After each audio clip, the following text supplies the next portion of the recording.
Hello students, welcome to the online platform of Perfect Tutorial Ranchi. See, in this session, I am going to discuss few relevant problems from Transformer which are very important for those students who are preparing for the upcoming Z or AE exams in electrical engineering stream. So, without discussing anything more, any nonsense more, let's start the session. See the problem, please. Okay. So, see, this is the next problem we have taken here. See, इस सवाल में transformer के लिए information दिया गया है and उसमें होने वाला उसके कोर में होने वाला हिस्टेरिसिस लॉस की जानकारी दिया हुआ है। अब इस जानकारी के साथ ये बताना है कि हिस्टेरिसिस लॉस में क्या फर्क पड़ेगा जब सप्लाई पैरामीटर्स में बदलाव किया जाएगा। Supply parameters are if changed, if varied, then what would be the modification in the hysteresis loss occurring in the same core of transformer? Okay, अब देखिए जब कभी भी आपको हिस्टेरिसिस लॉस या एडी करंट का सवाल पूछा जाए, देना आप सवाल पढ़ने के बाद पहले डिसाइड करने की कोशिश करेंगे कि क्या ऑपरेशन के दौरान V by F ratio same maintain रखा गया है या नहीं। अगर सेम मेंटेन रखा गया होगा V by F रेशियो को, if V by F ratio is maintained same during the operation, then our analysis will proceed in one particular direction, and if it is not so, then the direction in which we'll proceed for getting the right answer will be different from the first one. इसमें V by F ratio एक अहम role होगा, सो आपको V by F ratio को पहले decide करना है। अब देखिए डिफरेंट केसेस लिए सो दैट सभी कांसेप्ट और सभी केसेस का क्लैरिटी हो आपके पास।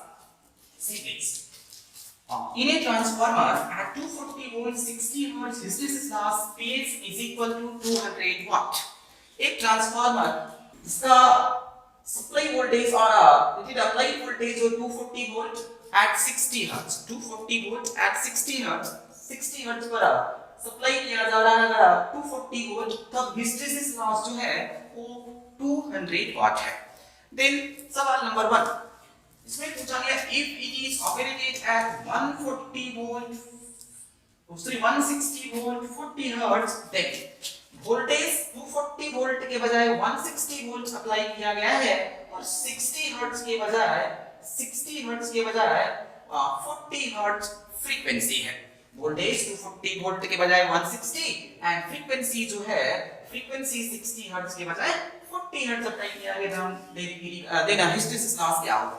फिर दूसरा सवाल है if it is operated at 150 volt, फिर से वोल्टेज में बदलाव किया गया, फ्रीक्वेंसी में भी बदलाव किया गया, तब हिस्टेरिसिस लॉस क्या होगा। इसी में तीसरा सवाल मगर ये है अगर फ्रीक्वेंसी ऑफ ऑपरेशन को रिड्यूस किया जाए keeping the applied voltage same, then hysteresis loss में क्या बदलाव होगा, बढ़ेगा या घटेगा।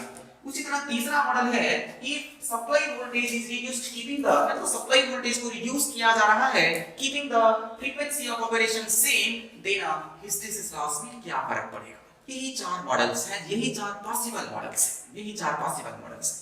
ओके, सो आगे बढ़ने से पहले बिफोर गोइंग अहेड आपके पास ये जानकारी होना चाहिए कि which relation is to be followed if V by F ratio is maintained same during operation and the relation is to be followed if V by F ratio is not maintained constant during the operation of transformer.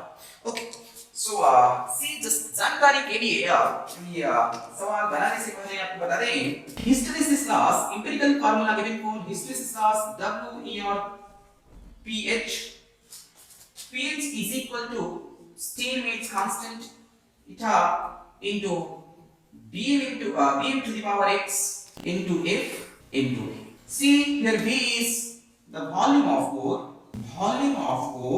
F is what? Supply frequency, Bm is what? Maximum flux density, and eta is the Steinmetz constant. Now x is the coefficient of hysteresis of the core. See, x square is 2 1.5 to 2.5. For silicon steel made core, X value is taken as 1.6. So कुछ नहीं tension होगा core के बारे में कि किस material का बना हुआ है. Always you consider silicon steel material. So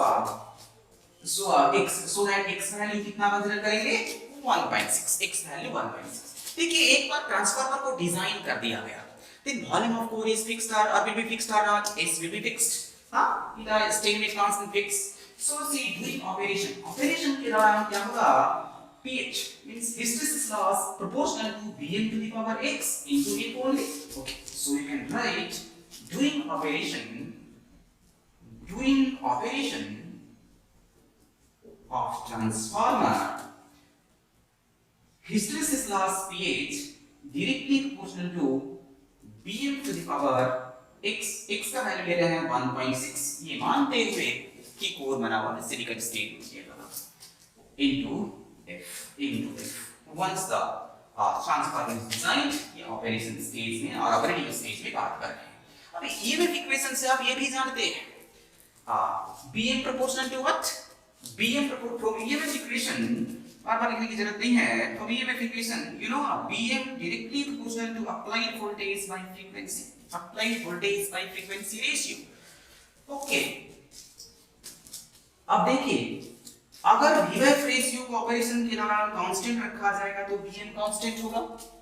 अगर V by रेशियो को कांस्टेंट रखा जाएगा तो Bm कांस्टेंट होगा. अगर Bm कांस्टेंट होगा तब pH बस किस पर डिपेंड करेगा, फ्रीक्वेंसी पर डिपेंड करेगा. कहने का मतलब if V by F ratio is maintained constant, then hysteresis loss pH directly proportional to frequency only. This would be the first case. Next, if V by ratio is not maintained constant, अगर ये constant नहीं maintain किया गया, means या तो frequency को constant रखा जा रहा है, और वोल्टेज को वैरी किया जा रहा है, then V by ratio constant नहीं रहेगा. दूसरा वोल्टेज को कांस्टेंट रखा जा रहा है, फ्रीक्वेंसी को वैरी किया जा रहा है, then also V by ratio constant नहीं रहेगा. then उस केसेस में क्या होगा, then in these cases what about pH would be proportional to Bm को क्या रिप्लेस करेंगे, Bm proportionally में रिप्लेस कर सकते हैं V by F.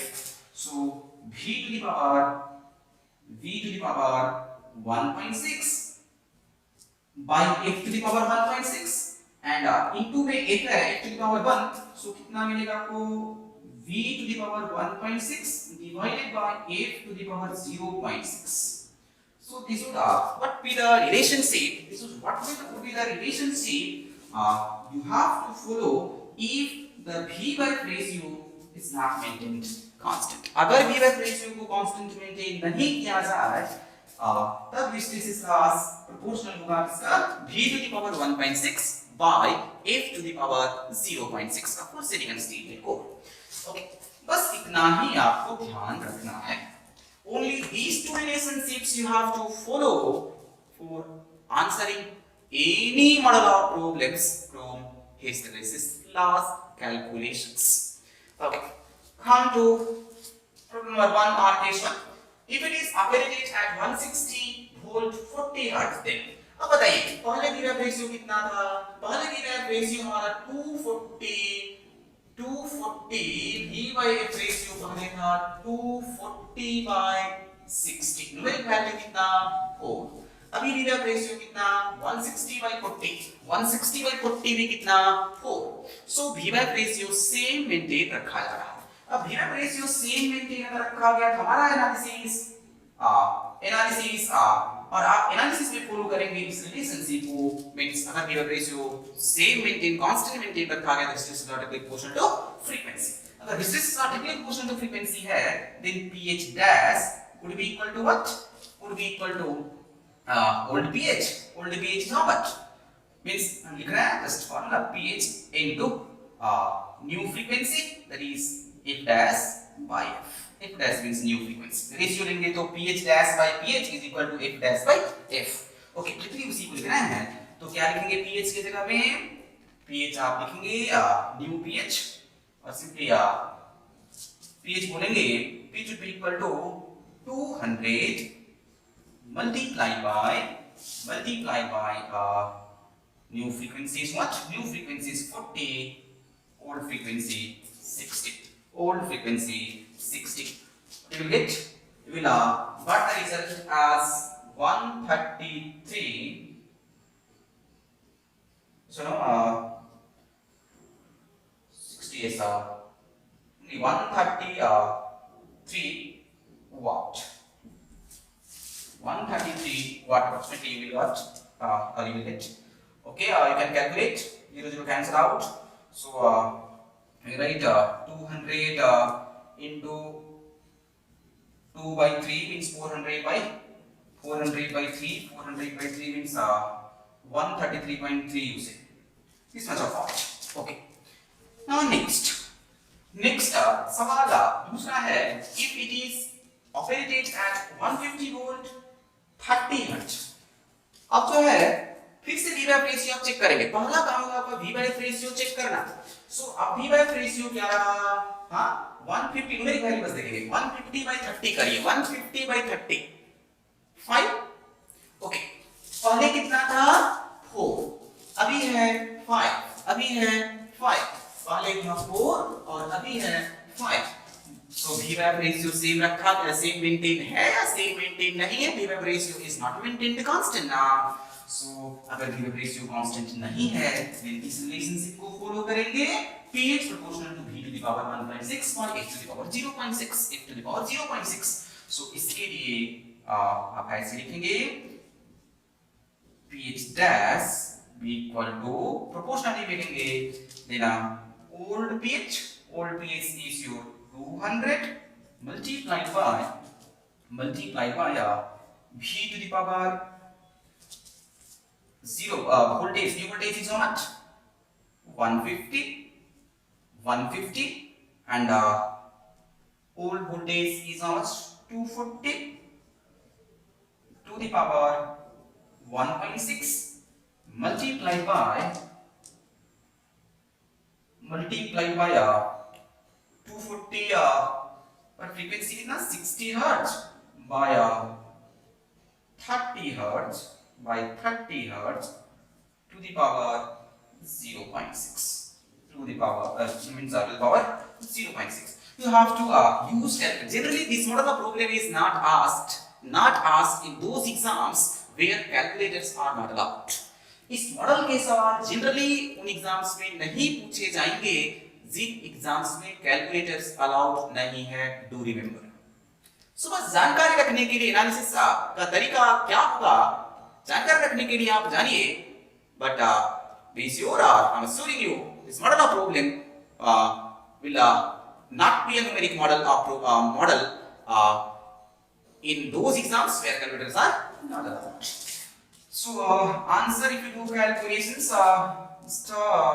using calculator here, so you will get answer as 0.714 watt. Yes, you can do calculation. Okay, you can check.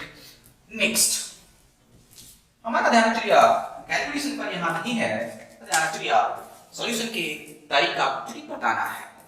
Let's see if hope you are expert in calculation. So if frequency of operation is reduced, keeping the applied voltage same. Frequency of operation को reduce किया गया, keeping the applied voltage same. अब देखिए, अब जानते हैं V proportional to V by F ratio. Voltage को constant रखा जा रहा है, बट फ्रीक्वेंसी को रिड्यूस किया जा रहा है. What about BM? BM will increase. Means simply कहने का मतलब BM जो पहले था और BM जो अभी मेंटेन किया जा रहा है वो कांस्टेंट नहीं है, वो सेम नहीं है. अब सेम नहीं है BM, देन एनालिसिस आप इस बेसिस पर करेंगे. दूसरे केस में आप रिलेशनशिप दिखाए हैं. सो देखिए, if V by F ratio is not maintained constant. Third case कितने दिख रहा है? V ratio not maintained constant. Then आप जानते हैं pH proportional to V to the power 1.6 by F to the power 0.6. अब इसमें भी क्या है?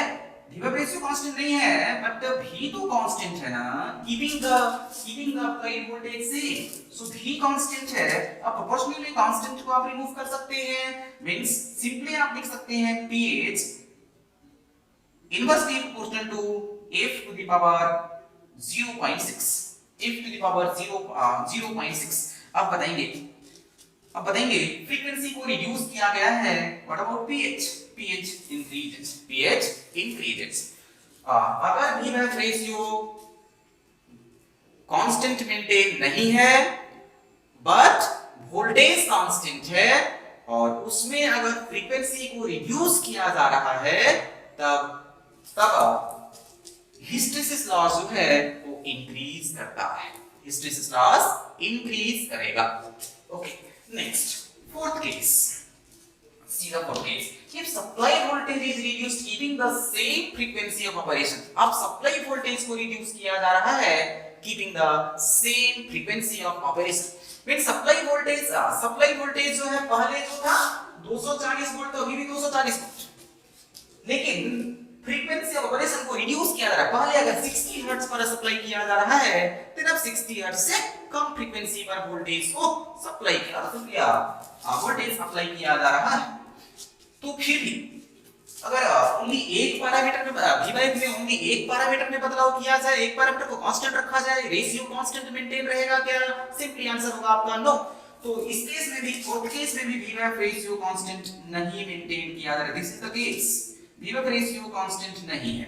अब V रेशियो कांस्टेंट नहीं है, फिर से हमारा एनालिसिस को प्रोसीड करेंगे based on this particular relationship. Okay, so इस केस में क्या pH proportional to V to the power 1.6 by F to the power 0.6. अब बताएंगे V रेशियो कांस्टेंट नहीं है. ठीक है, क्यों कांस्टेंट नहीं है? क्योंकि ओनली एक पैरामीटर को बदला जा रहा है, दूसरे को जो है वो कांस्टेंट रखा जा रहा है. ओनली फ्रीक्वेंसी ओनली वोल्टेज को जो है वो रिड्यूस किया जा रहा है, फ्रीक्वेंसी को कांस्टेंट मेंटेन किया जा रहा है. अब बताएंगे प्रोपोर्शनली में अगर एक पैरामीटर को कांस्टेंट रखा जा रहा है तो कांस्टेंट को आप रिमूव कर सकते हैं प्रोपोर्शनलिटी से. ओके, सो क्या लिख सकते हैं आप? इसको रिमूव करेंगे प्रोपोर्शनलिटी रिलेशनशिप से. आप यहां लिख सकते हैं pH proportional to V to the power 1.6. यही कंसीडर करेंगे एनालिसिस में. मींस क्यों ऐसा कंसीडर किए? क्योंकि फ्रीक्वेंसी जो है वो कांस्टेंट मेंटेन किया जा रहा है. Although V ratio is not maintained constant, but frequency is maintained constant here. This given problem itself. सो बताएंगे वोल्टेज को क्या किया जा रहा है? रिड्यूस किया जा रहा है. अब वोल्टेज को रिड्यूस किया जाएगा देन pH भी क्या होगा?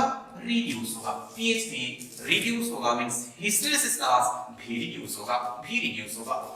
Okay, so this is how you have to do the analysis for hysteresis loss.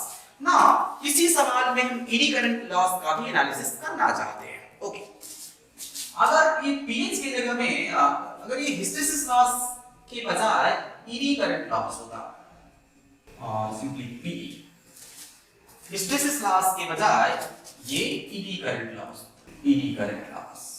P is equal to 200 watt. then सवाल का मॉडल सेम है, ओनली हिस्टेरिसिस के बजाय सभी ईडी करंट लॉस के बारे में सभी केसेस में इंफॉर्मेशन पूछा जा रहा है. अब देखिए जैसा कि पिछले केस में आप दो केसेस देखे, एक V रेशियो कांस्टेंट है तब के लिए रिलेशनशिप क्या फॉलो करना है, और दूसरा केस में देखिए V रेशियो कांस्टेंट अगर नहीं मेंटेन्ड है ऑपरेशन के दौरान तब किस रिलेशन को फॉलो करना है for proceeding your analysis to get the correct answer. Okay, अब यहां भी ईडी करंट लॉस के लिए एम्पिरिकल फार्मूला है P is equal to K constant, the current mass constant into Bm square into F square into T square. See, P is your eddy current loss, K is eddy current loss constant, Bm is maximum flux density. F is supply frequency. T is thickness of laminations. T is thickness of laminations. Okay. Once the transformer is designed, एक बार transformer को design कर दिया गया, then you can consider thickness of laminations of the core is fixed. So during operation only which parameters can be considered as variable parameters? Only these two parameters can be considered as variable parameters during operation. So during operation, P proportional to Vm square into F square. So during operation of transformer, during operation, eddy current loss directly proportional to square of the maximum flux density multiplied by F square. Okay. Now, अब फिर से फिर भी बोले थे जब भी AD current loss और हिस्टैरिसीस लॉस का सवाल आप देखेंगे देना उसमें सबसे पहले क्या डिसाइड करना होगा कि ऑपरेशन के दौरान V बाय रेशियो क्या कांस्टेंट मेंटेन रखा गया है या नहीं। अगर हाँ देन एनालिसिस का हमारा एक खास तरीका होगा, एंड अगर नहीं देना एनालिसिस का हमारा कुछ दूसरा तरीका होगा। ऐसा क्यों? जहां कहीं भी कोई पैरामीटर Bm डिपेंडेंट होगा वो V बाय रेशियो पर डिपेंड करेगा, वो V बाय रेशियो पर डिपेंड करेगा। और उस एनालिसिस में आपको V बाय रेशियो के लिए ऑब्जर्वेशन लाना होगा और सिंपली डिसाइड करना होगा कि क्या उसे कांस्टेंट मेंटेन रखा जा रहा है या उसे कांस्टेंट मेंटेन नहीं रखा जा रहा है। ओके, उसी तरह से यहाँ पर केस 1 की बात करें, if V by ratio is maintained constant, then what will happen? Bm is maintained constant as Bm is proportional to V by ratio. Bm is maintained constant. अब Bm constant है, then proportionality से आप क्या लेंगे? Bm को हटा सकते हैं, so लिखेंगे if V by ratio is equal to constant, then P is proportional to a square of frequency. अगर ऑपरेशन के दौरान V by ratio को कांस्टेंट मेंटेन रखा जाए, then eddy current loss proportional होता है स्क्वायर ऑफ फ्रीक्वेंसी का। उसी तरह से दूसरा एनालिसिस आप देखें, अगर V by ratio कांस्टेंट नहीं है, Bm कांस्टेंट नहीं होगा। अगर Bm कांस्टेंट नहीं होगा, then you can proceed your analysis like this. P proportional to Bm की जगह रिप्लेस करेंगे प्रोपोर्शनलिटी में V by ratio से, so V by F square into F square, so P proportional to C, F square cancel out, square of voltage। तब आप देख पा रहे हैं eddy current loss square of voltage के प्रोपोर्शनल है, square of the applied voltage के proportional है, एंड फ्रीक्वेंसी का इंडिपेंडेंट है।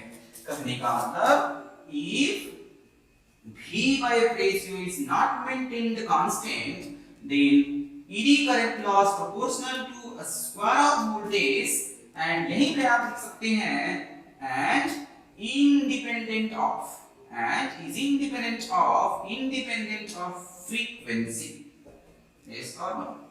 So अगर V by ratio constant maintain नहीं रखा जाए तो eddy current loss square of voltage का प्रोपोर्शन होता है एंड फ्रीक्वेंसी का इंडिपेंडेंट होता है, इस फ्रीक्वेंसी पर डिपेंड नहीं करता है। ओके, सो ओनली आपको डिसाइड करना है क्या V by ratio कांस्टेंट है और या कांस्टेंट नहीं है। ओके, फर्स्ट केस में आप पहले भी देखे थे 200 रेटेड कंडीशन में जब था तो 240 by 60 hertz V by ratio था। V by ratio कितना? 4, V by ratio 4। केस 1 में जो सवाल पूछा है ऑपरेटिंग वोल्टेज 160 वोल्ट है एंड ऑपरेटिंग फ्रीक्वेंसी 40 हर्ट्ज। इस केस 1 में V by ratio कितना रहा? 4। सो V by ratio constant maintain रहा, यानी पहले भी 4 था, मींस रेटेड कंडीशन में भी 4 था और अभी ऑपरेशन के दौरान भी 4 मेंटेन रखा गया है, then V by ratio constant है। अब इस केस में मींस केस 1 में V by ratio कांस्टेंट है। एक पार्ट आपका कंप्लीट हुआ। देन आप प्रोसीड करेंगे, V by ratio का कांस्टेंट होगा, then P proportional to square of frequency. अब square of frequency means new p dash is equal to old p multiplied by square of new frequency. What is the new frequency? Simply f dash square by simply f square we write. Okay, इस formula लिखने के बजाय directly numerical values लिख रहे हैं. सो p dash is equal to what? Is equal to what is your old p? Numeric value है ये है 200 into न्यू फ्रीक्वेंसी क्या 40, old frequency 60 square. The answer you will get 88.88 you will get this much of point. Okay. So this is how you can proceed your solution for this ways. Next, second, if operated voltage is a 150 volt and frequency of operation is 30 hertz, इस बार VWAP ratio कितना है? 150 by 30 that is 5. VWAP ratio जो rated condition में 4 था, इस बार 5 है. VWAP ratio same है क्या? नहीं. So इस केस में VWAP ratio इस केस से हम actually conclude करेंगे VWAP ratio constant नहीं है. नहीं मेंटेन कांस्टेंट मेंटेन नहीं किया गया. अगर ऐसा है तो हमारा रिलेशनशिप ये होगा P proportional to the square of voltage. Square of voltage, क्या वोल्टेज में बदलाव किया गया है? इस वोल्टेज में बदलाव किया गया है. पहले 240 वोल्ट था अप्लाइड वोल्टेज, अभी 160 वोल्ट अप्लाइड वोल्टेज है. So it will be changed. P dash would be equal to what? Old P that is 200 multiplied by new voltage 160, old voltage 240 whole square. Again you will get the same result. I hope same result you will get. Actually fortunately you are getting the same result because of such of the numeric values.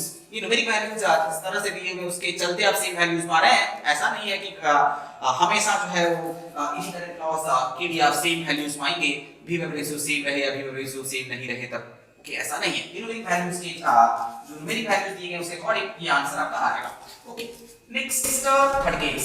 इसमें बस ये सवाल पूछा जा रहा है कि frequency को अगर रिड्यूस करते हैं keeping the voltage same, frequency को रिड्यूस करते हैं keeping the applied voltage same, then eddy current loss पर क्या फर्क पड़ेगा. ओके, अब बताएंगे. ये कह रहा है frequency of operation is reduce keeping the applied voltage same. क्या VWAP रेशियो सेम है? नहीं, ये पहले भी डिसाइड कर चुके हैं. सो इस केस में VWAP रेशियो कांस्टेंट नहीं मेंटेन किया जा रहा है. अगर नहीं then eddy current loss proportional to square of voltage. लेकिन साथ साथ ये भी कह रहा है keeping the applied voltage same.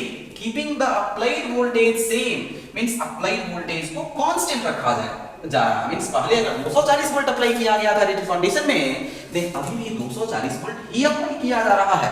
तब बताएंगे eddy current loss is equal to constant और not? Is equal to constant, क्योंकि वोल्टेज को कांस्टेंट मेंटेन किया जा रहा है और स्क्वायर ऑफ वोल्टेज पर ही डिपेंड कर रहा है ईडी करंट लॉस. जब VWAP रेशियो कांस्टेंट नहीं होता है. ओके, सो P remain constant means new P कितना? New P would be equal to P dash would remain same, that is equal to 200 watt. Okay, next fourth case. देखिए, if supply voltage is reduced,